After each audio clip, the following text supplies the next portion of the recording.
Sean Williams, lead blender and ambassador for Cohiba Cigars.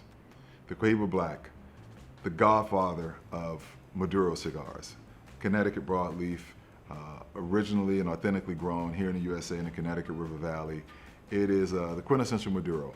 Not over the top as far as strength, you won't get a nicotine buzz. It's going to be a hair above medium, but a very, very enjoyable cigar. Very deep, very rich, nice notes of black coffee, bitter chocolate, rich, chewy smoke, but again, it's just a nice complex cigar that gives you all of the characteristics that you want in a nice classic Maduro, but has beautiful broad appeal. Another big volume movement for us. It's actually second in volume to the Red Dot. So incredible cigar. I like to refer to it as the OG Maduro. So don't sleep on it. Make sure you pick up a Cohiba Black.